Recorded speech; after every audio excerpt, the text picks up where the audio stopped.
para sa kapayapaan at pagkakaisa ng sambayanan.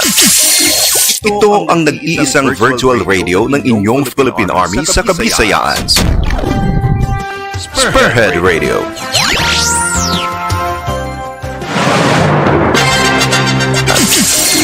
Ito ang nag-iisang sa Western at Central Visayas at buong Pilipinas. Ang programang naghahatid ng makatotohanang impormasyon. Ito ang Spearhead, Balita sa Hapon.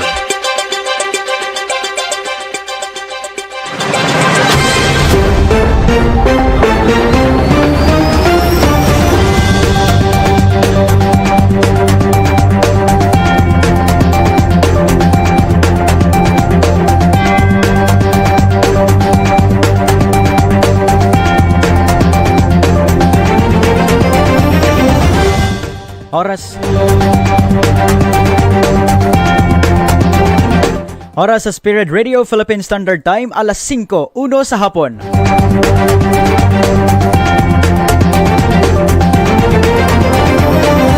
Magandang hapon Luzon, Visayas at Mindanao.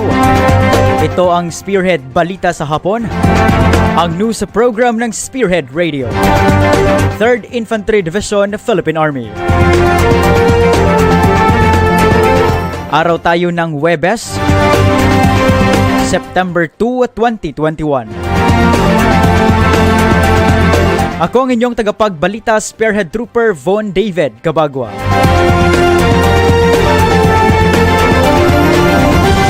At ngayon sa ulo ng ating mga balita.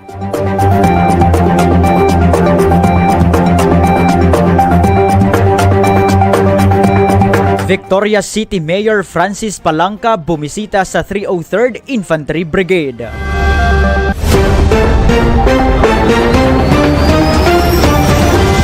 '53rd Engineer Brigade nagdiwang ng kanilang ika-36th founding anniversary.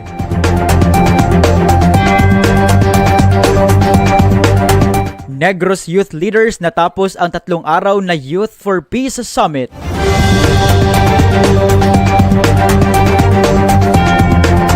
At para sa ating COVID-19 update, 38 mga namatay at 641 mga bagong kaso ng COVID-19 dumagdag sa rehiyon 6.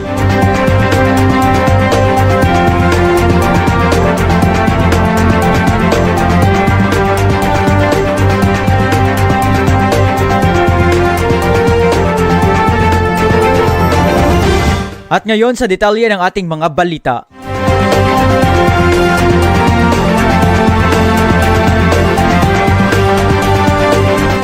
Bumisita sa 303rd Infantry Brigade, the 3rd Infantry Division, Philippine Army, ang City Mayor ng Victoria City, Negros Occidental, na si Mayor Francis Palanca sa Camp Major Nelson L. Herona, Barangay Minuyan, Murcia, Negros Occidental, nitong Agosto 27, 2021. Malugod na tinanggap ni Brigadier General Inocencio Pasaporte ang commander ng 303rd Infantry Brigade kasama si Colonel Michael Samson, ang Deputy Brigade Commander at mga staff officers, si Mayor Palanca. Ang pagbisita ni Mayor Palanca ay nagpapakita ng suporta ng local government unit ng Victoria City sa pagsisikap ng brigade sa pagtiyak na ang mga pamayanan ay malaya sa banta ng mga lokal na rebelding komunista. Ang local government unit ng Victoria City ay sinusuportahan ang ICLIP program ng gobyerno at ang National Task Force in Ending Local Communist Armed Conflict o NTF-ELCAC. Malugod na tinatanggap ang hakbang ng NTF-ELCAC sa pagpapadali ng suporta at pagpapatupad ng iba't ibang mga proyekto sa pag-unlad sa mga barangay sa pamamagitan ng Local Government Support Fund, Support to Barangay Development Program o LGSF-SBDP.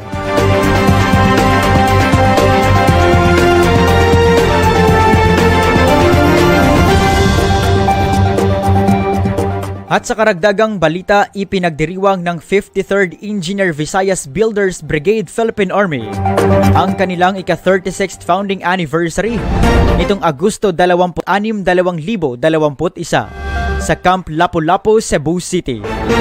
Ang Commanding General Philippine Army o CGPA na si Major General Andres C. Centino ay malugod na tinanggap ng 53rd Engineer Brigade na si Brigadier General Gerardo P. Catendoy at pinuri ang kaganapan at ang unit sa huwarang serbisyo sa matagumpay na pagkumpleto sa 129 base and combat support projects at 128 civic action projects bilang suporta sa National Task Force to End Local Communist Armed Conflict Project Partnership Agreement.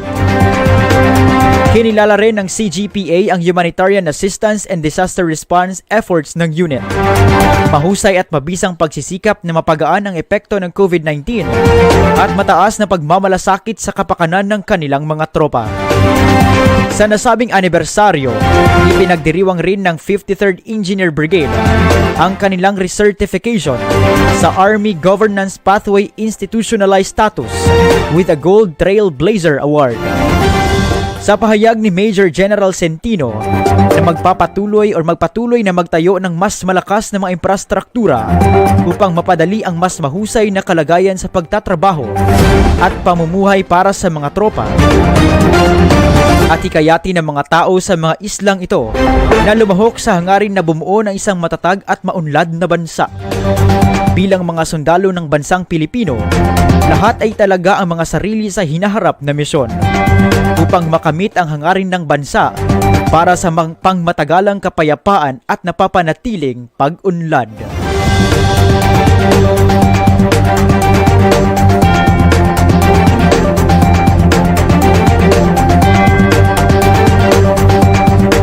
Abangan ang iba pang mga balita sa pagbabalik ng Spearhead, Balita sa Hapon.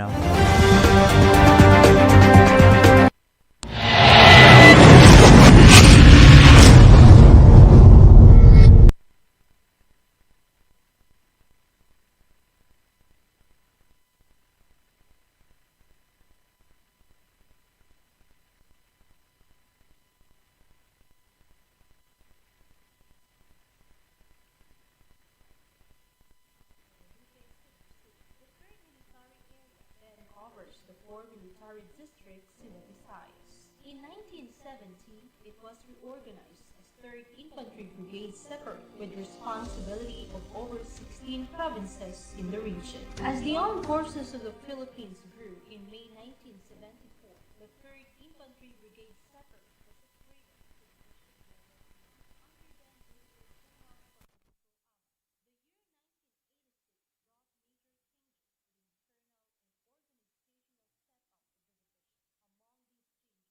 the transfer of the division headquarters from Cebu City to Panay Island. Initially, the 3rd Infantry Spear Division contingent temporarily occupied the military cantonment area at Camp Hernandez in Dingle, Iloilo. The 3rd Infantry Brigade separate Philippine Army, then under the command of Brigadier General Fortunato U. Abad, Armed Forces of the Philippines, was redesignated as 3rd Infantry Tagapanguna Division, Philippine Army on 01 May 1974, pursuant to General Orders No. 623, General Headquarters, Armed Forces of the Philippines. The present cantonment area of the 3ID was granted through Presidential Proclamation No. 67 by President Diosdado Macapagal. It was then called Camp Haina Norte, named after the host barangay. In the same year, the Sangguniang Bayan of Amindan Capiz, through Resolution No. 19, Series of 1986, officially proclaimed the dedication of the camp in the name of Brigadier General Macario B. Peralta Jr. General Peralta was a guerrilla hero during the last World War who, as a Philippine military major, organized the 6th Military District based in Panay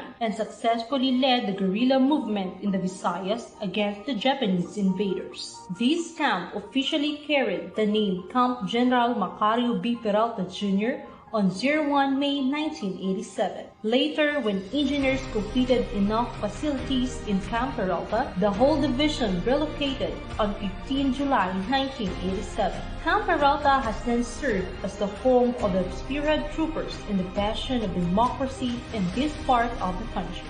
In order to accomplish its mission, the division employs the 3 maneuver brigades, which include 301st Bayanihan Brigade, stationed at Camp Hernandez Dingle, Iloilo, 302nd Achiever Brigade, stationed at Camp Leon Pilat, Barangay Santa Cruz Viejo, Tanhay, Negros Oriental, and the 303rd Brown Eagle Brigade, stationed in Camp Hirona, Murcia, Negros Occidental. In 2015, Headquarters CENTCOM's FRAG-O provided the shifting of main effort from 8ID to 3ID in the area of responsibility over Cebu Province. The need to extend the area of responsibility of the 302nd Infantry Brigade to cover Cebu paved way for the launching of FRAG-O 03-2014, dated 14 January 2015, considering the declaration of Capiz, Iloilo, Antique, Negros Occidental, and Negros Oriental as peaceful and ready for further development provinces, and declaration of the provinces of Siquijor, Guimaras, Cebu, and Aklan as normalized and insurgency-free provinces. In consonant to the AFP's DSSP Kapayapaan Campaign Plan Pagpuswag, which was anchored on the idea of moving forward, was implemented to better address the ever-changing dynamics of threat and security. The 3rd Infantry Spear Division Philippine Army, under the sturdy leadership of Major General Eric C. Binoya, Philippine Army, its 32nd commander,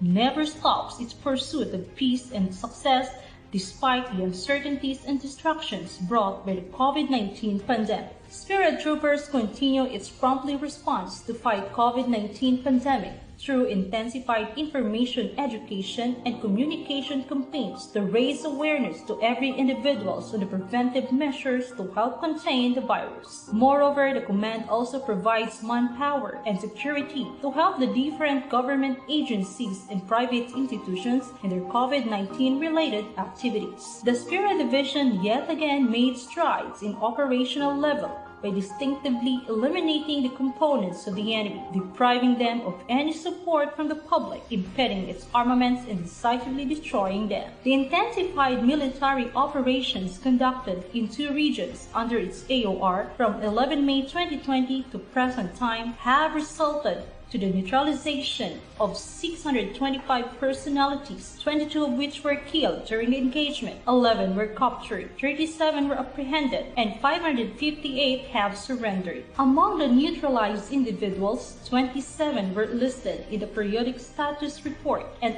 55 were identified as regular members. For the firearms gained, 40 high-powered firearms and 159 low-powered firearms were acquired during the period. On 02 October 2020, the operationalization of very first local organization of former rebels in the Visayas, dubbed as 3ID Local Cadre Team, was launched. 3ID LCT is composed of 15 former rebels from 3 infantry brigades and 3 CMO battalion who successfully completed the speaker's team training. Together with them are the personnel of 3 CMO battalion who serve as their handlers. Its concept of operation was adapted from the AFP's National Cadre Team and Area Cadre Team that significantly helped the NTF and ELCA. It also designs to assist tactical units in addressing both the CTG's red and white area operations, especially the community support program teams who are deployed in the focus areas of the division, and the organization's effort on preventing and countering violent extremism.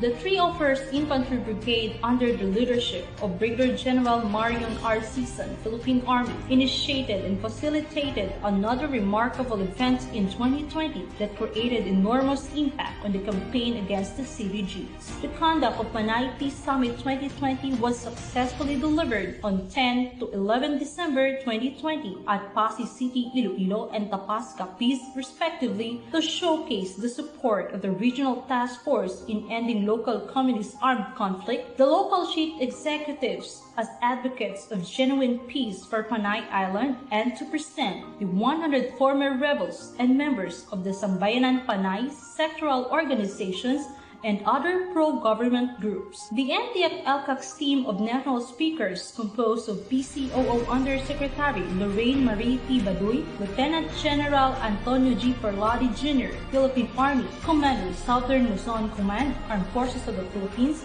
National Cadre Team members Jeffrey K. Celis, Joy James K. Amihan Seguino, and Sambayanan Panay Secretary General Father Jade Mark Dodoyco led the summit's campaign for the truth through their testimonies.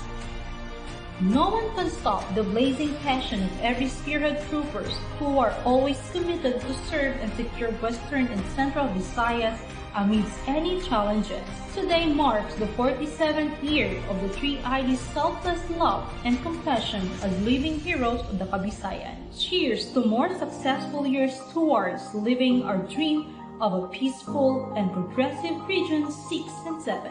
Happy 47th founding anniversary, 3rd Infantry Spear Division, Philippine Army.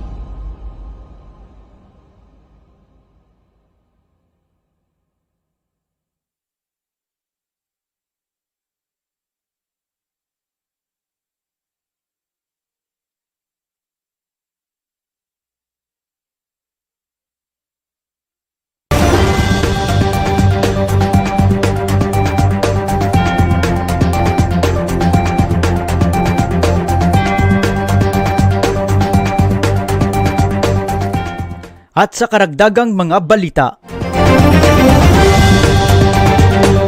15 mga youth leaders sa Negros Occidental ang natapos ang 3 araw ng Province-wide Youth Leadership Summit o PYLS na ginanap nitong Agosto 27 hanggang 29 ng taong kasalukuyan na inorganisa ng 303rd Infantry Brigade sa Camp Herona, Barangay Minuyan, Murcia, Negros Occidental. Ito ay linahukan ng mga active youth leaders at SK chairpersons ng Negros Occidental mula sa mga line battalions ng 79th IB, 62nd IB, 15th IB at 94th IB na pinangunahan ng Youth for Peace Movement Northern Negros Chapter sa pamumuno ni na Eric Mariposa at May Alsado. Ang nasabing summit ay may temang Taking the Challenge for Hope, Peace, Unity, Youth Empowerment, and Resiliency in Times of New Normal. Ang mga kalahok ay binigyan ng serye ng mga lectures, talakayan at kasiyasiyang aktibidad sa buong tagal ng Province-wide Youth Leadership Summit na naghahangad ng bigyang kapangyarihan ang kabataan sa pamamagitan ng pagsasanay sa pamumuno, itanim ang totoong diwa ng pagkamakabayan, nasyonalismo at responsibilidad sa lipunan, palawakin ang kanilang papel sa pagbuo ng bansa at palaguin ang susunod na henerasyon ng mga pinuno sa pamayanan sa gitna ng pandemya. Ang summit ay isa sa mga programa ng Philippine Army upang maprotektahan ang kabataan mula sa mapanlinlang na recruitment ng Communist Party of the Philippines New People's Army o CPP-NPA at upang bigyan ng kapangyarihan ang ating kabataan na malagpasan ang mga hamon at paghihirap, pagyamanin ang inspirasyon sa iba pang mga kabataan at maging pinakamahusay na pinuno sa hinaharap.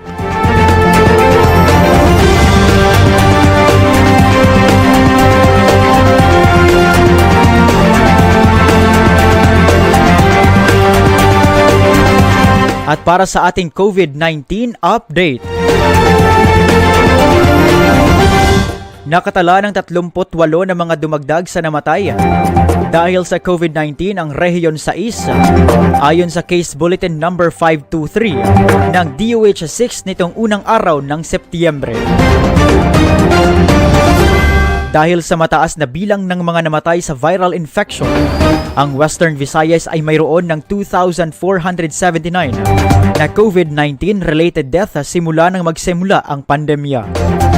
Sa datos ng mga namatay, pinakamarami ang sa Iloilo Province na may 603, Negros Occidental na may 471, Iloilo City na may 434, Bacolod City na may 378, Probinsya ng Capiz na may 243,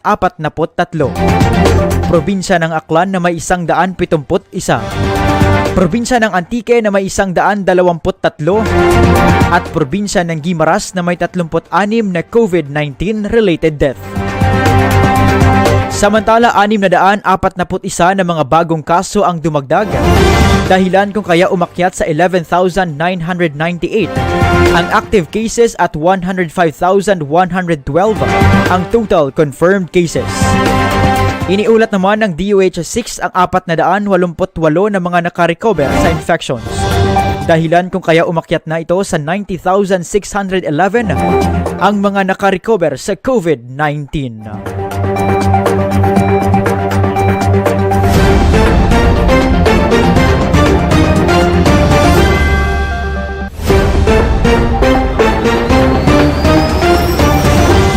Oras sa Spearhead Radio, 20 minuto nang nakalipas sa oras ng alas 5 sa hapon. Muli nating balikan ang ating mga headlines. Victoria City Mayor Francis Palanca bumisita sa 303rd Infantry Brigade.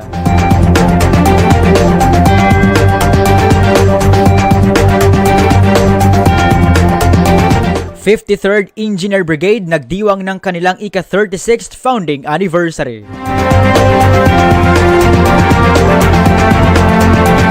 Negros Youth Leaders natapos ang 3 araw na Youth for Peace Summit. At para sa ating COVID-19 update, 38 mga namatay at 641 mga bagong kaso ng COVID-19 dumagdag sa rehiyon 6.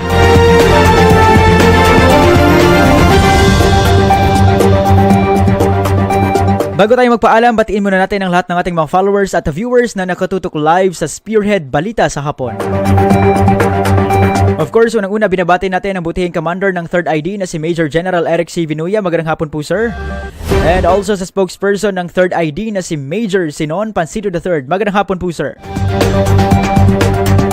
And also binabati din natin ang mga tropa natin, ang mga moms and sirs natin na under sa 3rd ID, sa ating mga unit brigade, sa ating mga line units, support unit, elite forces, at post unit na under sa ating 3rd ID. Sa ating mga moms and sirs, maraming salamat po sa pagtutok at magandang hapon po sa lahat. And also binabati ko rin ang mga titos and titas natin dyan abroad sa bansang Italia, sa Kabagwa, Kalugas, Kakilgan, and Sumabong family. Happy listening po and keep safe always. Also, good afternoon to JR Faduhilaw Farparan. Maraming salamat po sa pagtutok, sir. To Willow Frost. To Ma'am Janet Kakilgan watching us live from Hong Kong. Also, shout out to Maribeth Kakilgan, Charmin Kakilgan, and Nika Jane Kakilgan. And to all the Kakilgan family sa Bukari, Leon, Iloilo. And also, good afternoon to Teodora Agle. To Alhamdulillah. Shoutout din kay David Sam Sinunay. To Ma'am Jed Galang or Ma'am Marisa Joy Gonzaga at sa lahat po ng Kajan Army Diaries. Maraming salamat po sa pagtutok. To Ma'am Jenny Pancho of Cebu. Maraming salamat po. Sa lahat po ng mga membro ng Wild Honey Squad, sa Secret Troopers, at sa Radio Bandera Group na palaging nakatutok sa ating programa. Maraming salamat. To Micol Cabago watching us live from Dorog, Leon, Iloilo. Maraming salamat. To Sir June Amante. To Ma'am Maria Cheche watching us live from Jeddah, KSA. Shout out to G. De La Cruz Zonio. Also shout out to Norwin Austria Doliete. To Raro Arnold, maraming salamat po. To Ma'am Edeth Fidel Ilagan, maraming salamat po sa pagtutok, ma'am. Good afternoon also to Lani Heromiano. And also good afternoon to Marlon Severino na nakatutok sa atin ngayon. Shoutout din sa SPLTC Food House and Variety Store. Maraming salamat po sa pagtutok. To Ma'am Lydia J. Lu watching us live from Tubo de Lanao del Norte. Maraming salamat po sa pagtutok, ma'am, and keep safe always. To Maman Entesar Sunose, maraming salamat. To Ma'am Allen Arasa. Also, good afternoon to Nonato Takwel na nakatutok sa atin ngayon. Maraming salamat po, sir. To Ma'am Barido Daidis, Ma'am Karen Rabi, Ma'am Grace Bintao, Ma'am Hercilario, and to Ma'am Nurse Shakira binti Abdullah. To Marie Cute, Salyetsok, watching us live from Labao, Mayuga, Libago na Southern Leyte.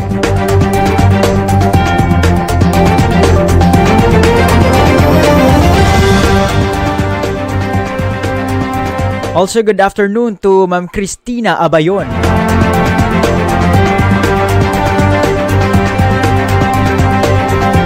And also shout out to Giselle Navarro Hamilarin na nakatutok sa atin ngayon. Maraming salamat.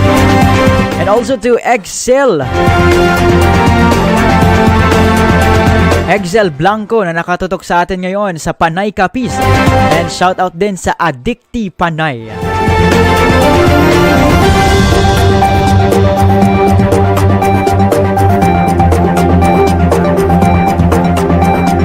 At sa lahat po ng ating mga ka-troopers na palaging nakatutok live sa Spearhead Balita sa hapon, maraming salamat po. And please continue liking and sharing our page, ang Philippine Army Spearhead Troopers. Pwede nyo ring i-follow ang aming official Instagram account, just type Spearhead Troopers and 90. At ang aming official Twitter account na Spearhead Troopers. And of course, mapapanood din po tayo live sa Iloilonewsline Facebook page. Also, good afternoon to Sir Johnny Diaz. And please paki-subscribe na rin po sa aming YouTube channel na Philippine Army Spearhead Troopers. At sa darating din po na Lunes, amin din pong iniimbitahan lahat ng ating mga ka-troopers na manood via Facebook Live ng Change of Command and Retirement Ceremony ni Major General Eric C. Vinuya. Mapapanood po ninyo dito sa aming Facebook page na Philippine Army Spearhead Troopers. Alas 10 po ng umaga sa Lunes, mga ka-troopers. See you po. Kita-kits po tayo doon. And also, good afternoon to Oxik Narfa Flores, to Francisco Flores. At nagtatanong kung may quota po ba ang Philippine Army ngayong buwan. Also, good afternoon to Noj Numarga Simlap, kay Batbat Palmes na nakatutok sa atin ngayon sa PDMN North, Dumangas, Iloilo. And also shout out to Reverend Father Pope B. Ibanez, the parish priest of St. Isidore the Farmer Parish, Lublub, Dumangas, Iloilo. And also to Tita Inday Jessica Ibanez. Maraming salamat po sa pagtutok at mag-ingat po tayong lahat dyan.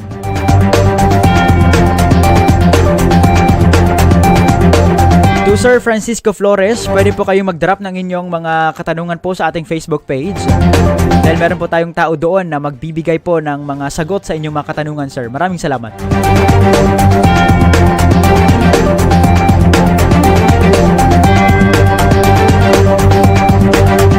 Yan ang kabuuan ng ating pagbabalita sa araw na ito. Abangan ang iba pang mga balita sa susunod na edisyon ng Spearhead Balita sa Hapon. Dito lamang sa Spearhead Radio. Sa muli, akong inyong tagapagbalita, Spearhead Trooper Von David Cabagua. Magandang hapon.